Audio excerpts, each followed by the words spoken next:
Cersei Lannister is a queer woman in the A Song of Ice and Fire books, a fact that is fully cut from Game of Thrones, the TV show, but at the end of the day, the fact that it was cut is probably for the best, because when I think about it, there is no way that these chucklefucks would have had any idea of how to adapt this complex storyline involving sexuality, gender, abuse, trauma, and working through it in, well, not the healthiest manner. Ooh, careful now. I hear a few of you starting to click-clack in the comments before I've gotten to say much of anything on the subject. So, before you trot out your well-trained response of like, well, actually, she's not queer, and oh, she's not bi, or oh, she's not this, because X, Y, and Z, how about we assume that maybe I, as a creator in this space, have probably heard the explanation or argument that you're about to make, and let's just like pause it, and let me give you my explanation first, and then if you still feel like it at the end, please tell me the thing that I've heard 1,000 times. I love when that happens. So the thing to understand about Cersei is she is a character who is defined by her relationship to her gender assigned at birth. Cersei Lannister has always been dissatisfied with the fact that she is a woman. Now, that's not necessarily to say that like she is for sure like angry at her body, at her like physical presentation, but it's more in line of like what society has prescribed for her as a woman, how to act, what is within her power, what is within her ability, etc. And she's unfortunately always been aware of this because of the fact that she is a twin. She's a twin who has a twin brother. So literally from the moment of birth, from the moment of consciousness, she has had to deal with the fact that like she is watching in real time as someone who is her exact age and, aptitude is being treated differently based solely on the different genders that they have been assigned.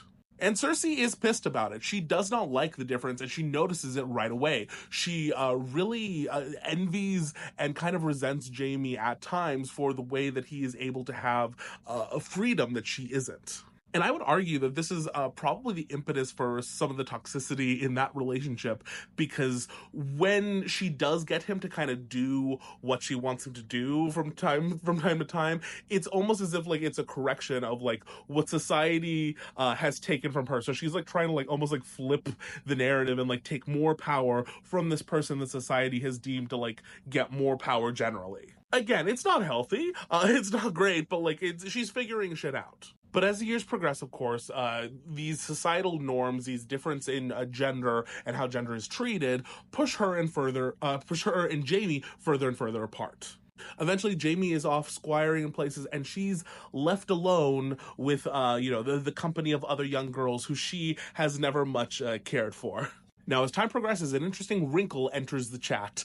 We have the concept of marriage and the fact that Cersei keeps being promised a very high-profile marriage. So initially, it's very well known that Tywin wants to marry Cersei to Rhaegar Targaryen, therefore making her the future queen of Westeros. Cersei becomes very enamored of this idea, which makes sense because in a world where she has like constantly seen like the limits of what she can do, reaching kind of the apex of what her gender can be, a queen, seems like, a pretty good deal considering all things. Being in a position where like she can have that power that she is so frequently denied is inherently very tempting. And so that becomes a fixation and further a big hurt when Aerys Targaryen rejects Tywin's bid and Cersei is basically told like, ew, yeah, no, you're not good enough. But hey, we have luck because rebellions happen and a rebellion is very successful, putting a new king on the throne. And well, when you want to ensure that like the powerful houses are playing nice, you get to marry Cersei Lannister.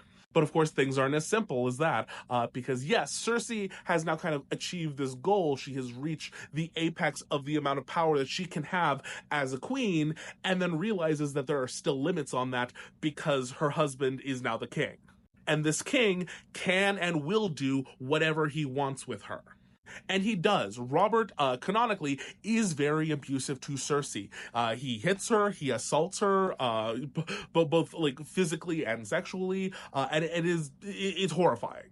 Like, she has literally no autonomy because within the confines of marriage, she is the wife and she just has to deal with it. And then, on top of all of that, it's a king and queen. So even if she, were to, try to get help, she is the one person who, these Kingsguard or whatever, they can't help her against her husband. not dissimilar from the previous monarch, Aerys the Mad King, and Rhaella, his wife, who he would constantly abuse. So Cersei, even in this position of immense power, is still trapped within the confines of this gender that she absolutely resents. And so eventually, when Robert is out of the picture, she starts to try to flex her muscles a little bit.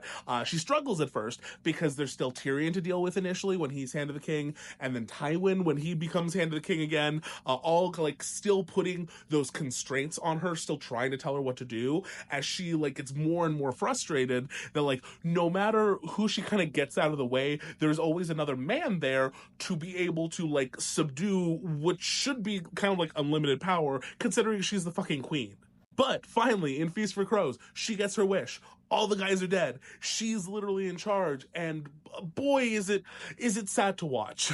Because like a lot of people or kids or whatever who are repressed, who have like things taken away from them in extreme situations, the second they are able to indulge, they overindulge. They don't do so responsibly, I live in Utah, and if you ever seen an ex-Mormon start to drink, like, dear God, it's like, no, sip.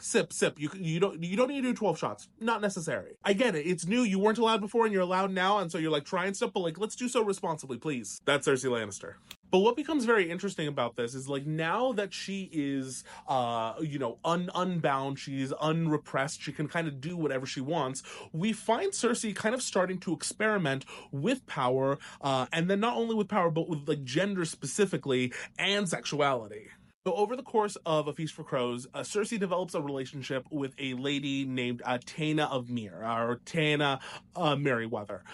She's from Myr, but she has married a like Westerosi lord, and she is one of the like ladies in waiting for Margaery Tyrell. Now, Cersei, because she thinks she's so smart, thinks that she's like stealing Taena to kind of like be a spy for her, not realizing that, she thinks that like Taena might also be spying like on Cersei for Margaery, but Cersei thinks that she can manage it, that she like, I'll just like feed Margaery like false things, and then like I'll get Taena on my side, yada yada. Now, this relationship develops in a very interesting and kind of uncomfortable way. And that's because whether she's initially realizing it or not, Cersei is turning into Robert Baratheon almost. This like Robert Baratheon led this like life of excess in which he just did whatever he wanted, and it, eventually didn't work out for him.